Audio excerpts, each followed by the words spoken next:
David, we've found a beautiful spot just beside this wattle. And look, we've got Canamumbla in the background there. The Burrawa, Mount Burrawa? Mount Burrawa, yeah. I climb it 3 times a week. Yeah, look at him. Look at him. He's pushing 100 and he looks much younger. One of the other benefits of holistic health management, David. Yeah. We drove into this paddock and it's got some interesting history you might want to tell us about. Sure. These trees in this paddock, this is one of some of the best cropping country on the property, but there was no trees on this area at all, or maybe one. And so the Burrawa Land Care Group had a biodiversity project in, I think, 1997 called Salt Shaker, and we had an objective way of assessing the environmental benefits of projects. So there were things like you got points for a larger area, the amount of biodiversity per kilometre of fence, you got to score for that. The biodiverse nature of what you were doing or protecting. There were a whole lot of objective ways. Bird counts, I think, came into it.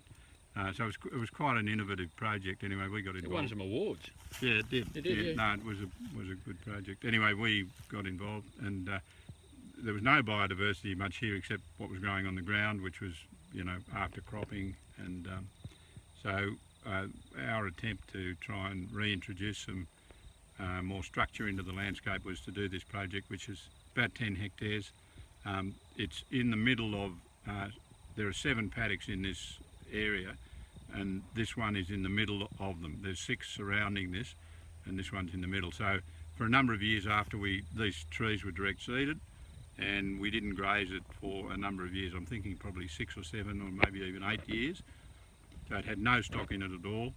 And it was really, it went through, like a lot of country does when you start managing it this way in a different fashion.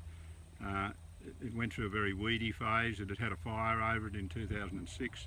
Yeah. There was a huge amount of Patterson's curse and things we call weeds. And the temptation always, when you come from a conventional management perspective, is to intervene all the time and to try and stop all the things you don't want and promote the things you do want.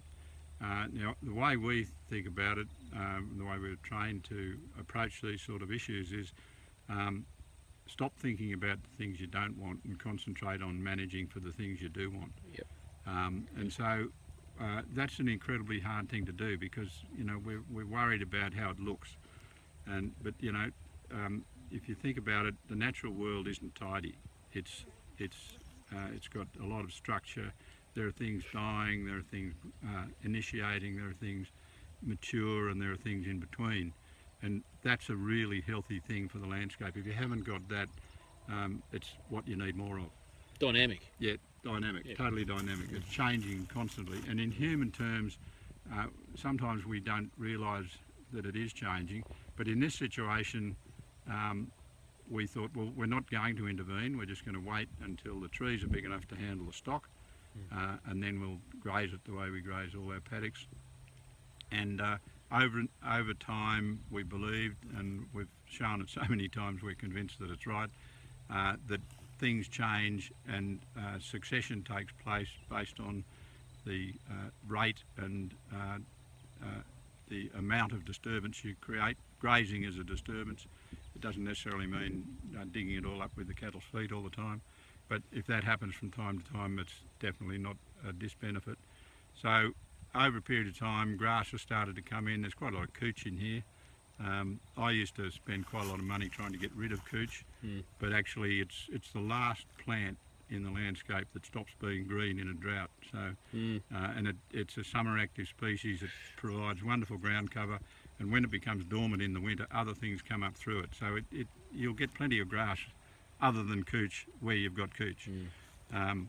So yeah, I guess what I'm trying to say is that there's a great benefit in trusting the process of succession to evolve the community to something more diverse.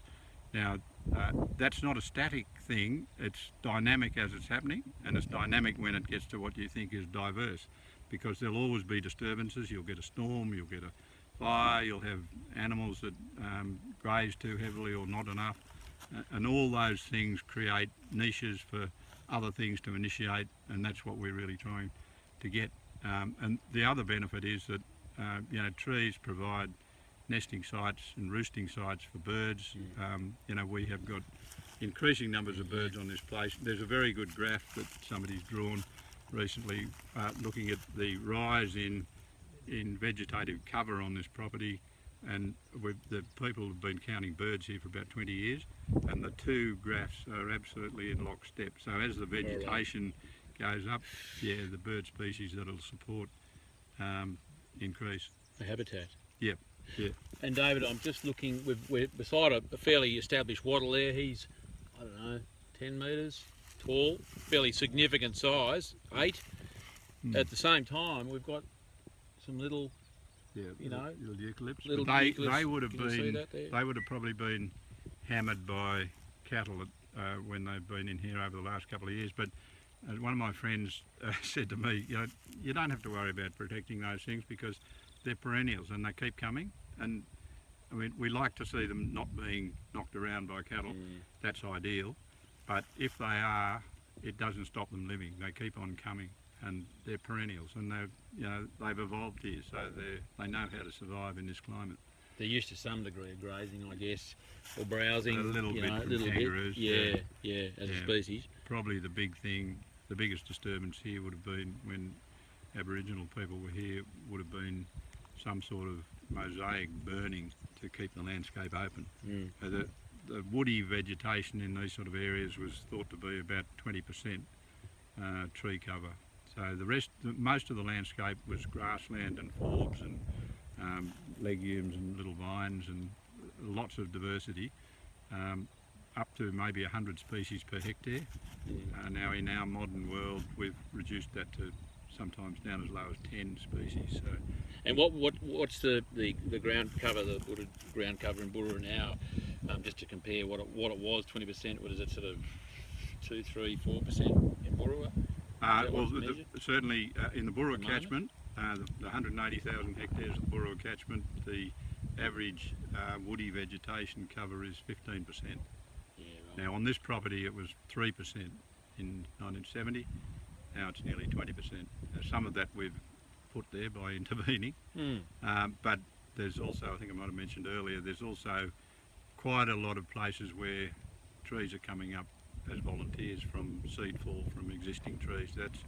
That's incredibly exciting, because without that, the trees in the landscape that are scattered are the living dead if they don't have any children. So it's wonderful that they're actually finding it. The conditions and the time of our management from a grazing point of view are enabling plants to germinate and survive.